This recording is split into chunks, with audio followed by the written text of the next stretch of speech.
In the continuation of chapter number 10 wave optics, आज हम ले रहे हैं refraction of plane wave at the plane surface using the concept of Huygen wave front या फिर Huygens principle को concept consider करते हुए हम आज ये रिफ्रैक्शन लॉ प्रूव करेंगे। तो यहाँ हमने कंसिडर किया ए डैश एक वेव है, ट्रेवल कर रही है, ए पे रीच किया, पहले हिट किया, यानी दो सरफेसेस हमने कंसीडर किए हैं, one is medium 1 another medium 2। Second medium denser है, इसलिए वहाँ पर वेलोसिटी यानी स्पीड ऑफ लाइट जो है वो लेस हो जाएगी देन दी v1। तो यहाँ v1 है वेलोसिटी, सेकंड मीडियम में v2 वेलोसिटी है। अब जब एक वेव फ्रंट यानी कि एक लाइट रेडिएशन इंसिडेंट की यहाँ पर, लेकिन दूसरी लाइट रेडिएशन जो एट सर्टेन एंगल ट्रेवल कर रही थी, it will reach to the point C. Initial incident wave front हो गया आपका ए बी, बट जब लाइट ट्रेवल करेगी डेंसर मीडियम में एंटर कर जाएगी तो जो फर्स्ट रे होती है वो रिफ्रैक्ट हो जाएगी by certain angle, and R जो होगा वो आपका होगा angle of refraction.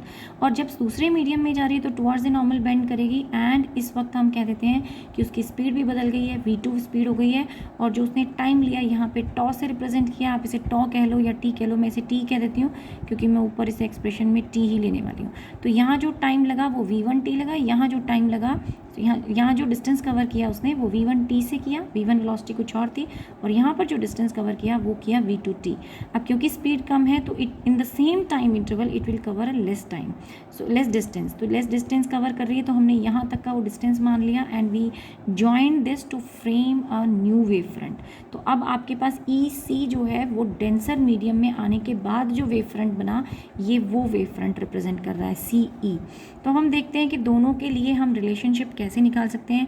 As we know कि ए ई जो डिस्टेंस है, ए ई जो डिस्टेंस है उसे हम बोल रहे हैं v2t। Same way B C जो डिस्टेंस था, बी सी जो डिस्टेंस है आपके पास वो हो गया v1t। So this is your v1t, क्योंकि दोनों की स्पीड अलग अलग है मीडियम के अंदर। हम रेयरर से कहाँ जा रहे हैं, डेंसर मीडियम में जा रहे हैं, इसलिए टुवर्ड्स द नॉर्मल बेंड हुआ, और इसलिए जो डिस्टेंस ट्रेवल किया वो लेस किया। मैं डेंसर टू रेयरर वाला भी डायग्राम बना दूंगी यहाँ पे, सो दैट कि आपको पता चले कि only the diagram is different and relationship भी उसी अकॉर्डिंगली चेंज हो जाता है। तो हम इन दोनों का रेशियो ले लेते हैं। Let me take AE by B of C, that will give you V2 by V of 1। ये रिलेशनशिप हमारे पास आ जाता है, और इसी को हम कहते हैं then velocity in the second medium to the velocity in the first medium. अब यहाँ हमारे पास दो ट्राइंगल हैं, कौन कौन से ट्राइंगल ले लें, ए बी सी ट्राइंगल ले लेते हैं, और दूसरा ट्राइंगल आपके पास आ जाता है A E C. So in triangle A B C and A E C, इन दोनों ट्राइंगल्स में एज वी नो कि जैसे हमने पिछले केस में रिफ्लेक्शन वाले केस में कहा था, फिर से इसको ड्रॉ कर लेते हैं कि ये एंगल आई है तो ये भी आई ही होगा, क्योंकि वेव फ्रंट के साथ जो एंगल बनता है वो हमेशा कितना होता है 90, और नॉर्मल, ये नॉर्मल है तो नॉर्मल जो एंगल बनाता है वो बेस के साथ वो कितना बना रहा है 90। तो कॉमन सेक्शन क्या हो गया, ये कॉमन पोर्शन हो गया। तो इस कॉमन पोर्शन को अगर हम हटा दें तो remaining angle on this side is I, तो remaining angle on this side वो है वो भी आपके पास आई ही होगा। तो ये रिलेशन हमने लिया, क्योंकि टोटल जो है जो 90 और 90, तो ओवरलैपिंग पार्ट हमने हटा दिया, ओवरलैपिंग एंगल हटा दिया, तो this is I. Same way यहाँ पर भी अगर आप एक नॉर्मल बनाए तो आप बता सकते हैं कि जो लाइट रेडिएशन स्ट्रेट जानी चाहिए थी वो कितना एंगल बनाती, आर बना रही थी रिफ्लेक्शन एंगल, तो ये एंगल भी आर ही कहलाएगा। तो प्रोसीजर सेम है, तो this will be called as R refraction angle, और this time it is calling as we are calling it as a angle of incidence. तो अगर हम रिलेशनशिप ले लें, क्योंकि हमें पता है कि स्नेल्स लॉ कहता है कि sine I by sine of R is equal to your mu, तो हमें वही निकालना है कि वो म्यू के इक्वल आ रहा है कि नहीं आ रहा। तो sine I is this triangle, we will take this triangle, और इस ट्राइंगल में अगर हम साइन की वैल्यू बताएं so that will be equal to your perpendicular upon hypotenuse. Hypotenuse is A C and perpendicular is v1t, तो हम यहाँ लिख देते हैं B C upon A C. And similarly नीचे वाला ट्राइंगल लें तो उसमें भी परपेंडिकुलर अपॉन ए सी, तो परपेंडिकुलर अब क्या है A E upon A C and A C will be cancelled out, and you may rewrite this expression as B C by A ई।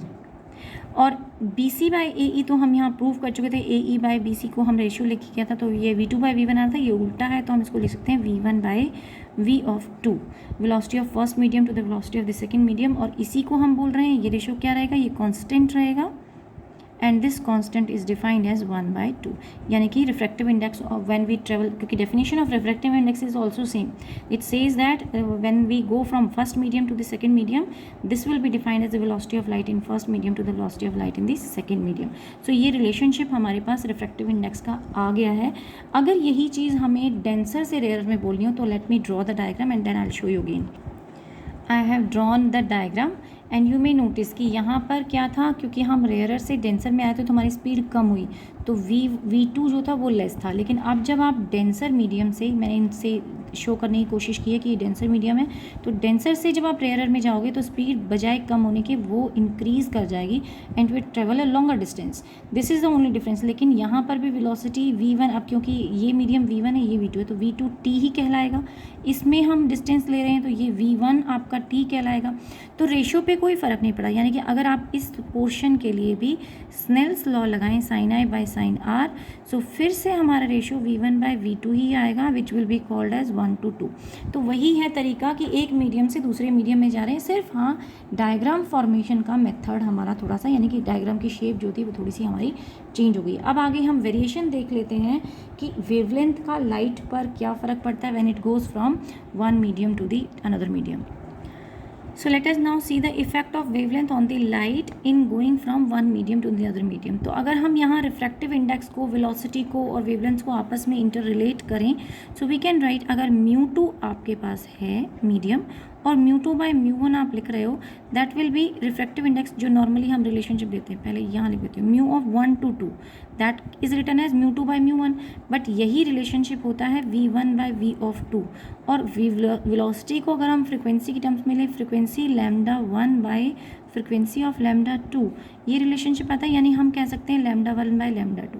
तो इन सारी एक्सप्रेशन से हमने क्या कंक्लूड किया कि लैम्डा जो है wavelength is directly proportional to your velocity but inversely proportional to refractive index.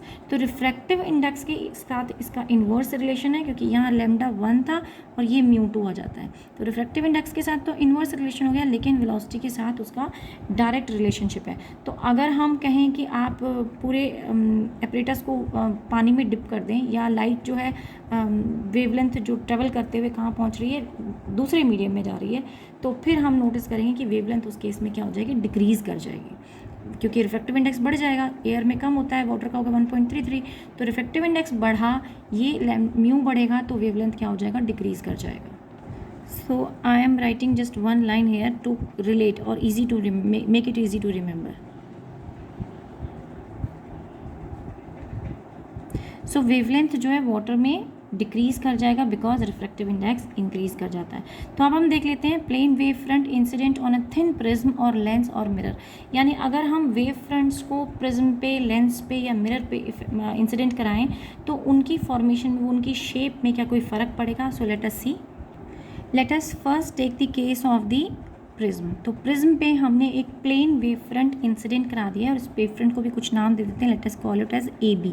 AB incident कराया. प्लेन वेव फ्रंट क्यों ले रहे हैं, यानी रेडिएशंस कहाँ से आ रही है, इन्फिनिटी से आ रही हैं. तो इन्फिनिटी से आने वाले वेव फ्रंट को हम प्लेन वेव फ्रंट कंसीडर कर सकते हैं. तो ये वेव फ्रंट जब आपका प्रिज्म पे हिट करेगा तो आपको पता है बीच में भी कोई रेडिएशन होगी, ज़रूरी नहीं है वो सिर्फ ऊपर और नीचे ही शो की जाए. तो यानी कि रेज की टर्म्स में आप समझना चाहें या वेव फ्रंट की टर्म्स में, लेकिन हमारा रूल क्या कहता है, रूल ये कहता है कि वेव फ्रंट वहीं बनेगा जहाँ पर आपके पास सारे पार्टिकल्स जो हों वो सेम फेज़ में वाइब्रेट कर रहे हो at a particular instant of time. But जब ये लाइट रेडिएशंस हैं, इनको अलग अलग थिकनेस पे ट्रेवल करना पड़ रहा है प्रिज्म में. प्रिज्म का यूनिफॉर्म साइज़ तो है नहीं, ग्लास स्लैब की फॉर्म में नहीं है, ये ट्रायंगुलर शेप में है, यानी कि नीचे वाली रे को काफ़ी लंबा पाथ जो है दूसरे मीडियम में ट्रेवल करना पड़ा. इस वाली रे को और भी ज़्यादा जो पाथ था, मतलब इसके कंपैरिजन में कम, लेकिन इससे ज़्यादा इसको भी कुछ पाथ जो है अंदर की तरफ ट्रेवल करना पड़ा. तो this will also bend. And ऊपर वाली टॉप रेडिएशंस तो बहुत ही कम बेंड करेगी, उसको कुछ भी मतलब ज़्यादा डिस्टेंस नहीं ट्रेवल करना पड़ा. सो अगर आप एक सर्टेन टाइम इंटरवल लेते हो तो ये रे, ऊपर वाली रे, क्योंकि इसकी स्पीड पे कोई खास फर्क नहीं पड़ा, it will travel a longer path. जबकि मिडल वाली रे वो एवरेज पाथ डिस्टेंस कवर करेगी. थर्ड वाली रे जो है और भी कम कवर कर पाएगी, क्योंकि इसकी स्पीड तो काफ़ी यहीं पर डिक्रीज़ हो गई है. और ऐसे सभी पॉइंट्स को अगर हम ज्वाइन कर दें तो यहाँ एक न्यू वेव फ्रंट बन जाएगा जिसको मैं बोल देती हूँ B डैश A डैश। और ये अब आपको स्ट्रेट नहीं मिलेगा, ये अपने ओरिजिनल पाथ से लिटिल टिल्ट हो गया है, लेकिन स्टिल देखिए अभी भी ये एंगल कितना बना रहा है, 90 बना रहा है। हमें हमेशा याद रखना है कि जो एंगल बनता है वो 90 बनता है। अगर आप स्फेरिकल भी लेते हो ना तो स्फेरिकल वेव फ्रंट भी कैसा बन रहा होता है, ये डॉट है और ये रेडियस बन रही है। तो रेडियस जो है सरफेस के साथ अगेन एंगल कितना बना रहा है, 90 बना रहा है। तो any shape the tangent wave front, जो वेव फ्रंट बनाता है वो हमेशा टेंजेंशियली सरफेस पे बनता है या एक 90 डिग्री एंगल ही बनाता है। तो यहाँ अभी भी 90 डिग्री एंगल बनाना है और हमने बस सिर्फ शेप देखनी थी कि वो कितने स्लाइटली बेंड हुई। ये हमने रफली आइडिया से बनाया है। क्या पर्पस क्या था, हमने सिर्फ रिप्रेजेंट करना था कि जब एक प्रिज्म से वेव फ्रंट पास करता है तो क्या वो स्ट्रेट निकल जाएगा, या जैसे normal light radiation ray optics के अंदर बेंड हो जाती थी वैसे ही यहाँ पर भी वेव फ्रंट में कोई बेंडिंग आनी चाहिए। तो हमने ऑब्जर्व किया, यस यहाँ पर बेंडिंग आ गई है। सेकेंड केस देख लेते हैं। तो अब मैं ले रही हूँ एक ऑप्टिकल लेंस का केस ले लेते हैं, कॉन्वेक्स लेंस ले लेते हैं, और यहाँ पर भी हमने एक प्लेन वेव फ्रंट यानी कि जो लाइट रेडिएशन इन्फिनिटी से आ रही थी उसको हमने इंसिडेंट करा दिया। इसको भी नाम दे दो AB। और जब ये इसके अंदर जाएगा तो यू मे नोटिस जो मिडल वाला पार्ट है उसको ज़्यादा थिकनेस में से ट्रेवल करना पड़ रहा है, यानी सबसे ज़्यादा इफेक्ट उसकी स्पीड पे पड़ा जब वो दूसरे मीडियम में ट्रेवल कर रहा है। और दूसरा मीडियम क्या ले रहे हैं, हम ग्लास प्रिज्म ले रहे हैं। तो उस प्रिज्म के अंदर उसकी स्पीड कम हो जाएगी, तो यहाँ उस कुछ देर के लिए उसकी स्पीड कम हुई, तो जब ये बाहर निकलेगा तो it will be able to cover up a longer distance. तो ये इतना ही डिस्टेंस कवर कर पाएगा, जबकि क्योंकि यहाँ थिकनेस कम थी तो ये जो रेडिएशंस थी ये ज़्यादा डिस्टेंस, बेंडिंग तो होगी मिडल वाले की नहीं होगी जो सेंट्रल एक्सिस से पास कर रहा था, प्रिंसिपल एक्सिस से, लेकिन जो एजेस पे थे उनके यहाँ पर बेंडिंग हल्का हल्का हो जाएगी and they will be able to cover up a longer distance. So ये लॉन्गर डिस्टेंस कवर कर जाएंगे और आपको जो वेव फ्रंट की जो शेप मिलेगी वो आपको इस तरीके का वेव फ्रंट आपको मिल जाएगा। तो थोड़ा कॉन्केव शेप में आउटर एज पे आपको जो वेव फ्रंट मिला वही शेप में मिलेगा। होना क्या चाहिए था, इन सारी रेडिएशंस को यहाँ पर कहीं फोकस पे, ये मैंने थोड़ा सा ज़्यादा बेंड कर दिया, तो कहीं पर आपको कन्वर्ज कर देना चाहिए था। कन्वर्जिंग लेंस है तो इनको रे ऑप्टिक्स के हिसाब से सोचते तो इनको कन्वर्ज करना चाहिए था। तो ये बनाते हैं, ये मैंने थोड़ा सा फोकस का ध्यान नहीं दिया, तो ये सभी स्ट्रेट पे आनी चाहिए थी। लेकिन उनमें से इसने तो ज़्यादा डिस्टेंस कवर किया, इसने भी ज़्यादा डिस्टेंस कवर किया, लेकिन ये कम डिस्टेंस कवर कर पाई क्योंकि काफ़ी थिक पोर्शन ये दूसरे मीडियम में ट्रैवल कर रही है। लेकिन अब हम बात कर लेते हैं ऑप्टिक्स की, यानी कि आप अगर एक मिरर ले लो, पॉलिश्ड सरफेस की बात कर लेते हैं, और उस पर भी आपने एक प्लेन वेव फ्रंट आपने इंसिडेंट करा दिया। AB नाम दे देते हैं इस वेव फ्रंट को। लाइट रेडिएशन स्ट्रेट गई, होना क्या चाहिए, ये जानी चाहिए थी यहाँ पर ऐसे स्ट्रेट, और इनको कन्वर्ज करना चाहिए था। वो मैं डॉटेड दिखा देती हूँ आपकी बार, थोड़ा ध्यान रखते हुए। अच्छा, ये भी सेंटर पे नहीं आई है तो एक सेंटर वाली और बना लेते हैं। तो ये सेंटर वाली है, ठीक है। इस रे को भी ना भी देखें तो भी कोई बात नहीं, रफली है, you just need to give an idea. So ये फोकस था हमारा। इसका मतलब ये हुआ कि यहाँ शेप ऐसी थी तो ये लाइट रेडिएशन जल्दी रिफ्लेक्ट हो गई, जबकि इस लाइट रेडिएशन को इस अपर्चर के अंदर इतना पाथ जाना पड़ा ज़्यादा डिस्टेंस कवर करने के लिए, और फिर वहीं डिस्टेंस वापस भी आना पड़ा, तो इसको एक्स्ट्रा पाथ कवर करना पड़ा है। तो जब जिस टाइम पे, जिस इंस्टेंट पे बाकी रेडिएशन शायद यहाँ तक पहुँच गई होंगी, ये वाली सिर्फ यहीं तक पहुँची होगी और ये वाली यहाँ तक पहुँच गई होगी, तो जो शेप बनेगा वो अगेन आपका इस शेप में आ जाएगा वेव फ्रंट। वेव फ्रंट अभी भी हमारा पैरेलल नहीं है, तो अलग अलग मीडियम के हिसाब से वेव फ्रंट की शेप चेंज हो रही है। तो आप देख सकते हो कि यहाँ पे 3 अलग अलग केसेस मैंने लिए हैं। सो ये एक वेव फ्रंट बन रहा है after refraction through the lens, और ये आफ्टर थ्रू दी प्रिज्म, और ये बना हमारा फ्रॉम द मिरर, एंड ये बना concave mirror, and this is from after the passing through the prism. तो हर एक केस में वेव फ्रंट की शेप चेंज हो गई। तो it is not always necessary कि जो प्लेन वेव फ्रंट है वो किसी भी सरफेस में वो प्लेन ही रहने वाला है, वो प्लेन नहीं भी रहेगा। जैसे इस केस में तो प्लेन रह गया, लेकिन इधर और इधर वो प्लेन नहीं रहा। दो हमने सोर्सेज कैसे लगाए थे, इंसिडेंट जो वेव्स थी वो प्लेन वेव फ्रंट सी थी। तो अब इसी के बेस्ड मैं एक न्यूमेरिकल ले लेती हूँ from NCERT chapter. This is NCERT solved example 10.2. Question कहता है when a monochromatic light is incident on the surface separating two medium, reflected and refracted light both have the same frequency as the incident frequency, explain why. मतलब ये बोल रहा है कि जब हम एक मीडियम से दूसरे मीडियम में जाते हैं तो हम या तो लाइट रिफ्लेक्शन फेस करती है या रिफ्रैक्शन फेस करती है। तो when it is going from one two the another medium refraction होगा, सेम मीडियम में रहती है तो रिफ्लेक्शन रहती है, लेकिन फ्रिक्वेंसी नहीं बदलती। चाहे रिफ्लेक्शन हो चाहे रिफ्रैक्शन हो, फ्रिक्वेंसी क्या रहती है, वो हमारी सेम रहती है। तो he is asking the reason कि ऐसा क्यों है, फ्रिक्वेंसी हमारी सेम रह रही है।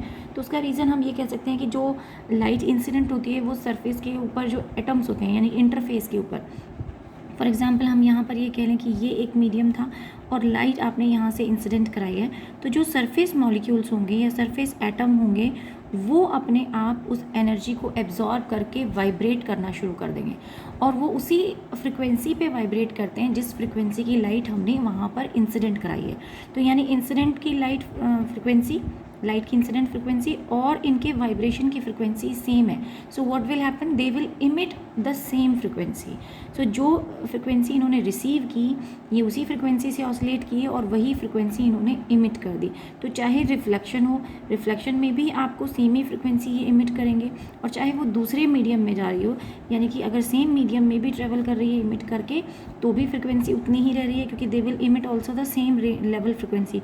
और अगर ये दूसरे मीडियम में ट्रेवल करते हैं तो भी फ्रिक्वेंसीज जो है ऑसिलेशंस की वो सेम ही रहती है। तो यानी इमिटिंग फ्रिक्वेंसी उनकी सेम रहती है। और हमें ये भी पता होना चाहिए कि ऑसिलेटिंग चार्ज पार्टिकल्स जो होते हैं या ऑसिलेटिंग एटम्स की यहाँ बात हो रही है, तो वो क्या इमिट करते हैं, वो इलेक्ट्रोमैग्नेटिक वेव्स इमिट करते हैं, which is another form of light. तो लाइट को ही का ही दूसरा नाम इलेक्ट्रोमैग्नेटिक वेव होता है। तो ऑसिलेटिंग चार्जेस से ही प्रोड्यूस होती है। तो हमने कहा कि लाइट इंसिडेंट हुई, उसने अपनी एनर्जी ट्रांसफ़र कर दी एटम्स को, एटम्स वाइब्रेट होना शुरू हो गए, वो वाइब्रेट हुए उसी फ्रिक्वेंसी पे जिस फ्रिक्वेंसी की लाइट थी, और उन्होंने उसी फ्रिक्वेंसी की लाइट को फर्दर इमिट कर दिया। वो ऑन दी रेयरर मीडियम गया या वो ऑन दी डेंसर मीडियम गया, लेकिन फ्रिक्वेंसी ऑफ इमिशन यानी frequency of the light emitted by these oscillating particle will also remain same. So second part देख लेते हैं। When light travel from the rarer to the denser medium the speed decreases. Does the reduction in the speed implies the reduction in the energy carried by the light wave? तो ऐसा नहीं होता, क्योंकि जैसे मैंने फोटोन की बात कर दी या एक वेव की बात कर रहे हैं, तो उसके अंदर जो आप एनर्जी लेते हो वो एनर्जी होती है एच न्यू। तो अगर फ्रिक्वेंसी सेम है जो नहीं बदल रही है एक मीडियम से दूसरे मीडियम में, चाहे आप रेयरर से डेंसर जा रहे हो, तो जब फ्रिक्वेंसी नहीं चेंज हो रही तो एनर्जी भी आपकी चेंज नहीं होगी, क्योंकि लाइट की एनर्जी को हम H=H भी बोलते हैं। या आप अगर वेव थ्योरी के पॉइंट ऑफ व्यू से देखना चाहते हो तो हम ये भी कह सकते हैं कि लाइट जो है किसके प्रोपोर्शनल होती है, एम्पलीट्यूड के प्रोपोर्शनल होती है। उसकी जो एनर्जी होती है एवरेज एनर्जी, जिसको हम half epsilon not E square बोल रहे थे, तो ई नॉट स्क्वायर बोलते थे। इफ़ यू रिमेंबर हमने EM वेव्स में हमने ये रिलेशनशिप पढ़ा था, लेकिन वो मैंने ये जो बताया कि फॉर इलेक्ट्रिकल के लिए, बट इलेक्ट्रोमैग्नेटिक का कंबाइंड भी लोगे तो वो भी एम्पलीट्यूड के प्रोपोर्शनल होता है। मैं यहाँ लिख देती हूँ relation. So you average energies को बोलते हैं half of epsilon not E not square and half of mu not नीचे आ जाएगा, that is B not square. ये दोनों का sum total will give you the ये इलेक्ट्रिक ये मैग्नेटिक। तो प्रोपोर्शनलिटी किसके हुआ, एम्पलीट्यूड के प्रोपोर्शनल है। E not is called as amplitude. तो एम्पलीट्यूड के प्रोपोर्शनल होता है अगर इलेक्ट्रोमैग्नेटिक वेव की टर्म्स में बात करते हो, और अगर फोटोन थ्योरी की टर्म्स में बात करते हो, ये भी वैसे रिफ्लेक्शन तो वहीं का ही है, वेव से ही आया है, तो वहाँ फ्रिक्वेंसी कांस्टेंट रहती है। नेक्स्ट देखते हैं सी पार्ट, ये सेकेंड पार्ट था, और सी पार्ट देख लेते हैं। In the wave picture of light intensity is determined by the square of the amplitude of the wave. तो इंटेंसिटी जो है हम उसको कहते हैं प्रोपोर्शनल टू एम्पलीट्यूड के रिजल्टेंट, या इसको आर अगर मैं एम्पलीट्यूड बोल दूँ इसके स्क्वायर के इक्वल, या फिर अगर प्रोपोर्शनलिटी लगाते हैं तो के आर स्क्वायर के प्रोपोर्शनल। आर क्या होता है, वो रिजल्टेंट वेव जो हमें सुपरपोजिशन कराने के बाद मिली। तो यानी कि या तो ये कह सकते हैं कि दो वेव्स आपस में सुपर इम्पोज कर रही थी, या जो लाइट इंटेंसिटी थी वो डिपेंड कर रही थी एम्पलीट्यूड के ऊपर जो ट्रांसमिशन हुआ। अब वो कह रहे हैं कि what determines the intensity of light in the photon picture of light.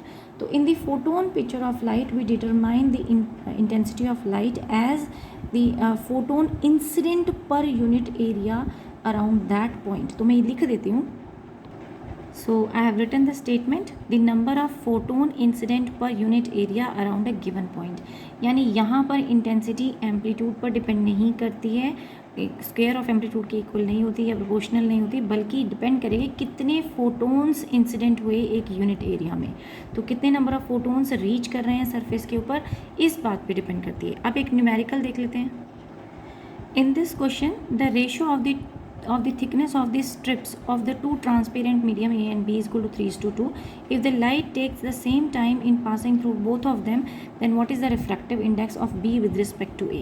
So we know that अगर हमें refractive index B का निकालना है with respect to A, so that will be velocity of the medium A by velocity of the medium B. But we know that velocity is defined as distance upon time. Now here the distance are different. One is distance A, but the time here they are saying they are taking the same time in passing through. So time interval is same. Next is time of distance of the B, and then time t. T is same. So we can say dA as they have given you the ratio. So we can write 3x time and time can be cancelled out, 3x by 2 of x. Again x because that there is a ratio. तो जब हम ratio को define करते हैं तो 3x plus 2x लेते हैं कुछ कांस्टेंट फैक्टर से. x and x cancel out, you are left with a ratio of 3 by 2 and this is 1.5. So question was simple but you have to think in that way. Next question. Question says a light wave has a frequency of 5 into 10 raised power 14 hertz. Find the difference in its wavelength in alcohol of refractive index 1.35 and glass of refractive index 1.5. So as we know, the wavelength C is equal to nu lambda. This is a normal relationship, and from here we can find out the wavelength. The wave frequency is given to you. C we already know, 3 into 10 raised power 8 and 5 into 10 raised power 14. This was given. When we simplify this, we will get the wavelength, but again we have to consider the refractive index of alcohol and refractive index of water. So there will be some change in the wavelength. So as we know, the relationship for the refractive index 1:2 medium can be given as lambda 1 by lambda 2. So when I am talking about mu of alcohol, तो alcohol ले रही हूँ तो alcohol का एक तो wavelength यही वाला हो गया और दूसरा आ जाएगा वेवलेंथ ऑफ एल्कोहल. सो मुझे चाहिए वेवलेंथ ऑफ एल्कोहल, तो ये म्यू को हम नीचे ले आते हैं तो lambda by mu of alcohol. Mu of alcohol given है हमको 1.3, 6.7 ये हमने कैलकुलेट कर लिया. तो व्हेन वी प्लेस दोनों की वैल्यू यहाँ पे तो यू विल गेट 4445 एंगस्ट्रॉम.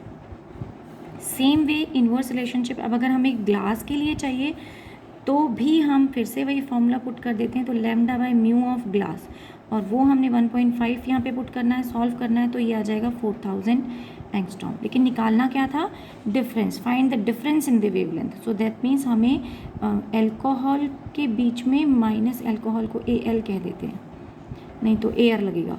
तो lambda and into lambda of G यानी ग्लास, इन दोनों के बीच का डिफरेंस हमें चाहिए. तो ये आपके पास आ गया 445. डायरेक्टली इसमें से इसको सेपरेट कर दें. So this will be the difference. ये पूछा गया था. सो अब हम लेते हैं अच्छा आज की क्लास के लिए इतना ही, क्योंकि वीडियो थोड़ा लंबा हो रहा है.